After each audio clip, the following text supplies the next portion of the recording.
This is my review of set 76958, Dilophosaurus Ambush. This set has 211 pieces and retails for $20 in the US. Let's get into it. When you open it, you'll find 2 number bags, the sticker sheet, this cool molded, like this is an actual mold that has some printing on it, Dilophosaurus, and the instruction sheet. Let's get into the set. Our first minifigure up is Dennis. I love how they gave him the Barbasol can here with some printing here for the stripes. And they gave a little printing up here too for like the shaving cream to squirt out. And moving down the torso, we see he has his yellowed rain jacket on, which is represented by a bit of printing there. He's got his shirt there. He's got his badge in the middle there. And there's the Jurassic Park logo on that. And moving to the back, you can see his hood for his rain jacket and some wrinkles on the torso for some back printing. And we have some beige pants here, which I think are pretty accurate to what we see in the movie. And moving up to the face, we can see he has his glasses on with this scared expression. He has a bit of sweat on his face. And then moving to his second face, obviously it's the one where he has lost his glasses and the Dilophosaurus has squirted venom on him. So you can see the venom on his face, and he's like scared and grossed out. So he uses this stubble hair, I like to call, and it's a pretty good figure. Our last minifigure, our second one actually, is the Dilophosaurus. Now, this is actually smaller than the older Dilophosaurus we got. This is the older one, and as you can see, there's a pretty big size difference. The older one is bigger, and the newer one is a lot smaller. But I think in Jurassic Park, it's actually smaller than the ones from Jurassic World, because that's where this one's from. And I think that's accurate here. And this one here, he can open his mouth, but that's pretty much all you can move. You can't move his head, or his arms, or his legs. The only thing you can move his tail a bit, because it's a bit rubbery. And that's pretty much all you can move on it. The tail a bit, and the mouth.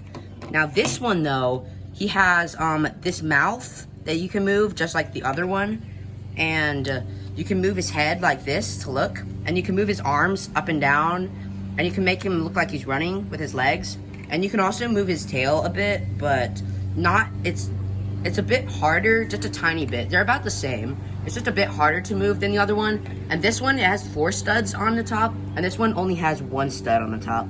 So as you can see, there's a pretty big size difference. Though I think both of these are great. If you want one for looks, this one. I think this one looks better for more of a display value.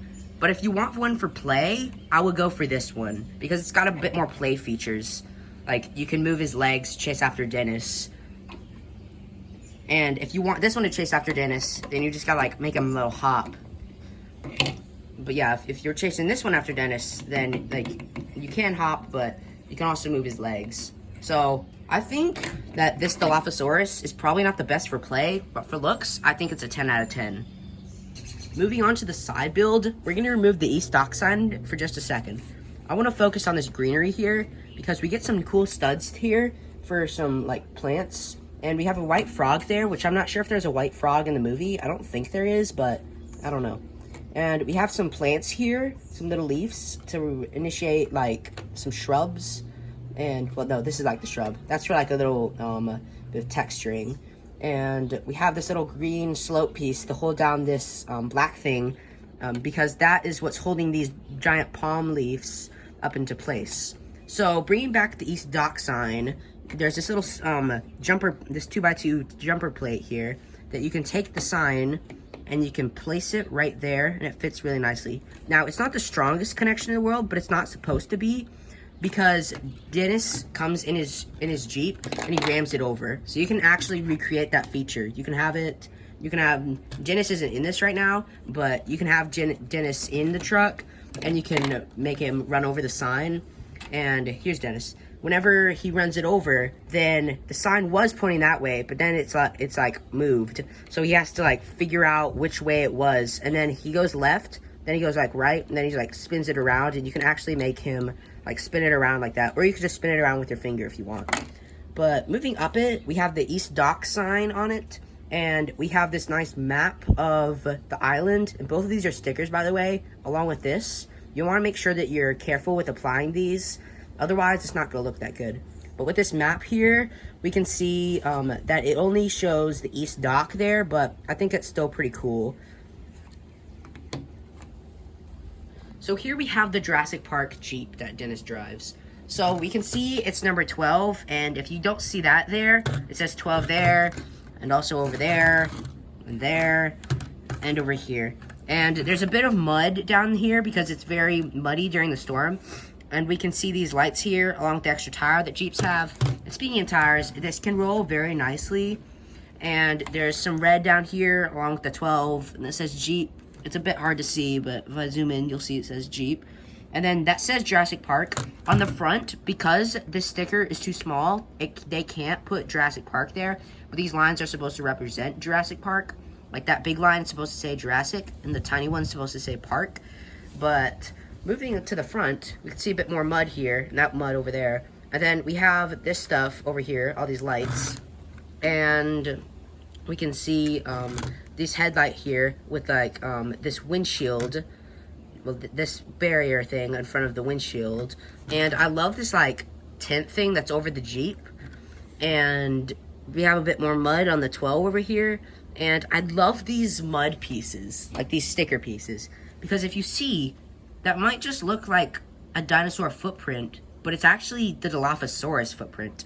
Like you probably can't see it from the angle you have, but there's not really a good angle to show it. Like the Dilophosaurus, it almost matches up. It matches up almost perfectly there.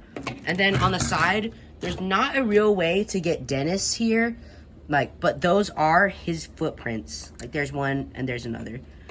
So moving to the inside of the cabin, you can take the lid off like that, and you'll have full access into the interior. So if you want to put a minifigure in there, you'll take like Dennis here, you'll take off the Barbasol can, and you'll probably just put it in the back right there, nice and snug. And then you can put Dennis right here, and he has he has a lever in there, and he has a steering wheel, and there's not much else except the Dilophosaurus.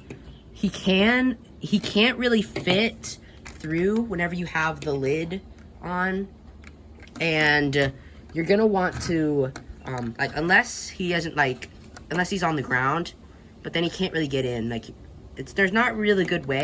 If you have this up, then the Dilophosaurus can get in, but if you don't have this on, then the Dilophosaurus can't really get in.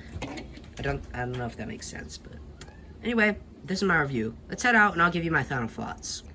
All in all, I think this is probably worth the $20 price tag.